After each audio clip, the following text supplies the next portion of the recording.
Hello every one, it's me Chandru. And ഇന്നത്തെ വീഡിയോയിൽ നമ്മൾ ഡിസ്കസ് ചെയ്യാൻ പോകുന്ന കുറച്ച് കേട്ടറ്റ് PYQs ആണ്, അല്ലെങ്കിൽ പ്രീവിയസ് ഇയർ ക്വസ്റ്റ്യൻസ് ആണ്. കഴിഞ്ഞ എക്സാമിന് ചോദിച്ചിട്ടുള്ള കുറച്ച് ക്വസ്റ്റ്യൻസ് ആണ് നമ്മൾ നോക്കുന്നത്. അപ്പോൾ നമുക്കറിയാം നാളെ കേട്ടറ്റ് 3 and 4 എക്സാം ഉണ്ട് ഹിന്ദിയുടെ. അപ്പോൾ അതിൽ യൂസ്ഫുൾ ആയിരിക്കും. അപ്പം നമുക്ക് ഓരോരോ ക്വസ്റ്റ്യൻ ആയിട്ട് നോക്കാം. അപ്പോൾ ആദ്യമായിട്ട് കാണുന്നവരാണെങ്കിൽ കഴിഞ്ഞ ദിവസങ്ങളിലൊക്കെ നമ്മൾ കേട്ടറ്റ് പ്രീവിയസ് ഇയർ ക്വസ്റ്റ്യൻ്റെ ഡിസ്കഷൻ നടത്തുന്നുണ്ട്. അതുപോലെ ഇന്ന് വേറൊരു വീഡിയോ കൂടി അപ്ലോഡ് ചെയ്തിട്ടുണ്ടായിരുന്നു. ഓക്കെ, എനിവേസ് നമുക്ക് ഫസ്റ്റ് ക്വസ്റ്റ്യനിലേക്ക് പോകാം. നിരഞ്ജനി സമ്പ്രദായക്ക് പ്രവർത്തക് കോൺ थे എന്നതാണ് ആദ്യത്തെ ക്വസ്റ്റ്യൻ. നിരഞ്ജനി സമ്പ്രദായക്ക് പ്രവർത്തക്, അല്ലെങ്കിൽ അതിന്റെ ആരംഭം എവിടെ നിന്നാണ്, അല്ലെങ്കിൽ അതിൽ മെയിൻ ആയിട്ട് വരുന്ന ആരാണ്? 4 ഓപ്ഷൻസ് ആണുള്ളത്. ദാദു ദയാല്, ശ്രീചന്ദ്, ബാലാദാദ, ഹരിദാസ്. ഇങ്ങനെ 4 ഓപ്ഷൻസ് ആണ് അന്ന് എക്സാമിന് തന്നത്. ഓക്കെ, ഇപ്പൊ നമുക്ക് നോക്കുകയാണെങ്കിൽ നിരഞ്ജനി സമ്പ്രദായം എന്ന് പറയുന്ന ഒരു ഹിന്ദു സമ്പ്രദായമാണ്, അല്ലെങ്കിൽ ഒരു ഹിന്ദുയിസം ഒക്കെ ആയിട്ട് ബന്ധപ്പെട്ടതാണ്. അതുപോലെ തന്നെ ഇത് ഒഡീസയിലാണ് ഇതിന്റെ മെയിൻ ആയിട്ടുള്ള പ്ലേസ് എന്ന് പറയുന്നത്.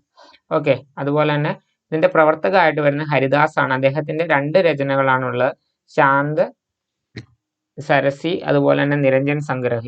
ഇങ്ങനെ 2 രചനകൾ കൂടി അദ്ദേഹം നടത്തിയിട്ടുണ്ട്. അപ്പൊ ഇതിന്റെ പ്രവർത്തക് ആരാണ് എന്ന് ചോദിച്ചു കഴിഞ്ഞാൽ അതിന്റെ ആൻസർ ഹരിദാസ് ആണ്. ഓക്കെ, അപ്പോൾ നമ്മൾ ഈ PYQന്റെ ഒക്കെ നോട്ട്സ് ടെലഗ്രാം ചാനലിൽ ദിവസം അപ്ലോഡ് ചെയ്യുന്നുണ്ട്. PDF ആയിട്ട് വേണമെന്നുള്ളവർ നോക്കുക.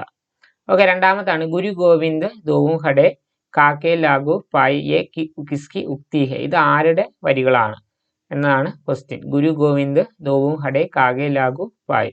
കബീർദാസ്, സൂർദാസ്, തുളസീദാസ്, റഹീം. 4 ഓപ്ഷൻസ് കൂടി ഉണ്ട്. ഇപ്പൊ ഏതായിരിക്കും ഇതിന്റെ ആൻസർ? നമ്മൾ നോക്കുവാണെങ്കിൽ ഒരു ഗുരുവിനെ കുറിച്ചൊക്കെയാണ് ഇതിനകത്ത് പറയുന്നത്. അപ്പോൾ ഗുരുവിനെ റെസ്പെക്ട് ചെയ്യണം എന്നൊക്കെ പറഞ്ഞിട്ടുള്ളത് കബീർദാസ് ആണ്. അപ്പൊ നമുക്ക് കബീർദാസ് ലോക്ക് ചെയ്യാം. ഓക്കെ, അതാണ് അതിന്റെ ആൻസർ.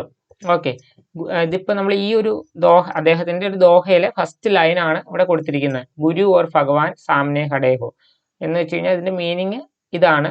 ഗുരു അതുപോലെ തന്നെ ഭഗവാൻ മുമ്പിൽ നിൽക്കുകയാണെങ്കിൽ നിങ്ങൾ ആരുടെ കാലുകളെ തൊട്ട് വന്ദിക്കും എന്നതാണ് ഇതിന്റെ ഒരു മീനിങ്. ഓക്കെ, അപ്പൊ എന്താണ്, ഗുരുവിനെ റെസ്പെക്ട് ചെയ്യണം എന്ന് പറഞ്ഞുകൊണ്ടാണ് ഈ ഒരു ദോഹ അവസാനിക്കുന്നത്. അപ്പൊ ഇത് എഴുതിയത് കബീർദാസ് ആണ്. ഇങ്ങനെയുള്ള ദോഹകളൊക്കെ നിങ്ങൾക്ക് എക്സാമിന് മിക്കവാറും ചോദിക്കാറുണ്ട്. ഓക്കെ, മെയിൻലി കേട്ടറ്റ് 3ക്ക്. ഓക്കെ, നമുക്ക് അടുത്ത ക്വസ്റ്റ്യനിലേക്ക് പോകാം. അന്തായുക് നാടക രചയിത കോൻ ഹെ. അന്തായുക് എന്ന് പറയുന്ന നാടകം എഴുതിയത് ആരാണ് എന്നതാണ് ക്വസ്റ്റ്യൻ. 4 ഓപ്ഷൻസ് ഉണ്ട്. നരേഷ് മേത്ത, ധൂമിൽ, കേദാർനാഥ് സിംഗ്, ധർമ്മവീർ ഭാരതി. അപ്പൊ അന്തായുക് എന്ന് പറയുന്ന നാടകം എഴുതിയത് ധർമ്മവീർ ഭാരതിയാണ്. ഓക്കെ, ഇത് 1953 തോന്നുന്നു ഇത് പബ്ലിഷ് ചെയ്ത്. ഓക്കെ, ഇതിനകത്ത് പറഞ്ഞിരിക്കുന്ന മഹാഭാരതത്തിലെ യുദ്ധത്തിന് ശേഷമുള്ള സിറ്റുവേഷൻസ് ഒക്കെയാണ് അന്തായുക് എന്ന് പറയുന്ന നാടകിൽ നമുക്ക് കാണാനായിട്ട് സാധിക്കുന്നത്. ഓക്കെ, നമ്മുടെ ആൻസർ എന്ന് പറയുന്നത് ധർമ്മവീർ ഭാരതിയാണ്. ഓക്കെ, അപ്പൊ നിങ്ങൾ നോക്കുമ്പം നമ്മൾ മെയിൻലി ലിറ്ററേച്ചർ സൈഡിലെ ക്വസ്റ്റ്യൻസ് ആണ് ഈ കഴിഞ്ഞ ദിവസങ്ങളിലൊക്കെ ഡിസ്കസ് ചെയ്തത്. ഇത് കൂടാതെ ഹിന്ദി പെഡഗോജി ബേസ്ഡ് ഉണ്ട്. അപ്പം അത് എന്തുകൊണ്ട് അവോയ്ഡ് ചെയ്യുന്നു എന്ന് ചോദിച്ചു കഴിഞ്ഞാൽ നമ്മൾ കിട്ടുന്ന ക്വസ്റ്റ്യൻസ് ആഡ് ചെയ്യുന്നു എന്ന് മാത്രമേ ഉള്ളൂ. ഓക്കെ, അപ്പോൾ നമുക്ക് ഹിന്ദി പെഡഗോജി ബേസ്ഡ് ക്വസ്റ്റ്യൻസ് ഒക്കെ ഓൾറെഡി നമ്മുടെ ചാനലിൽ ഉണ്ട്. ടോപ്പിക് ബേസ്ഡ് ക്ലാസ്സും ഉണ്ട്, നിങ്ങൾ നോക്കുക. ഇനി അടുത്തതാണ് പുഷ്ടിമാർഗ ജഹാദ് കെ രൂപേ വിഖ്യാത് കോൻ ഹെ. പുഷ്ടിമാർഗിന്റെ ജഹാജ് അല്ലെങ്കിൽ കപ്പൽ എന്ന രീതിയിൽ അറിയപ്പെടുന്ന ആരാണ്? സൂർദാസ്, നന്ദദാസ്, കുംഭൻദാസ്, നാവാദാസ്. ഡെഫിനറ്റ്ലി ഇതിന്റെ ആൻസർ എന്താണ്? സൂർദാസ് ആണ്. ഓക്കെ, അപ്പൊ സൂർദാസ് എന്ന് പറയുന്ന പുഷ്ടിമാർഗിൽ വരുന്ന പ്രധാനപ്പെട്ട ഭക്ത് കവിയാണ്. ഓക്കെ, അതുപോലെ തന്നെ വല്ലഭാചാര്യന്റെ ശിഷ്യനും കൂടിയാണ് ആര്? സൂർദാസ്. ഇനി അദ്ദേഹത്തിന്റെ മെയിൻ രചനകളിൽ ഒന്നാമത്തെ പുഷ്ടിമാർഗിന്റെ സിദ്ധാന്തങ്ങളെ കുറിച്ചൊക്കെയുണ്ട് അദ്ദേഹത്തിന്റെ രചനകളിൽ. അതുപോലെ തന്നെ ശ്രീകൃഷ്ണ ഭക്തിയും നമുക്കതിനകത്ത് കാണാനായിട്ട് സാധിക്കും. ഓക്കെ, ഇതാണ് 4ാമത്തെ ക്വസ്റ്റ്യൻ.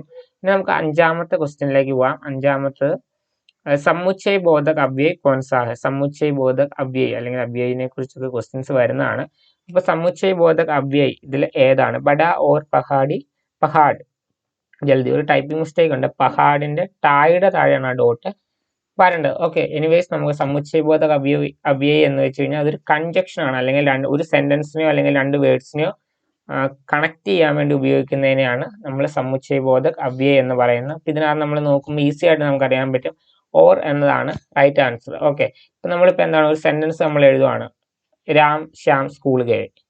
ഓക്കെ, അപ്പൊ നമ്മൾ അങ്ങനെ കറക്റ്റ് ആയിട്ട് എഴുതണമെങ്കിൽ രാം ഓർ ശ്യാം സ്കൂൾ ഗയെ എന്ന ആ ഓർ ആണ് അവിടെ ആഡ് ചെയ്യേണ്ടത്. അതാണ് അതിന്റെ ആൻസർ ആയിട്ട് വരുന്നത്. ഇനി നമ്മൾ നോക്കുകയാണെങ്കിൽ ബഡ എന്ന് പറയുന്ന ഒരു വിശേഷണമാണ് പഹാഡ് എന്ന് പറയുന്നത് എന്താണ്? സംഖ്യ ആണ്.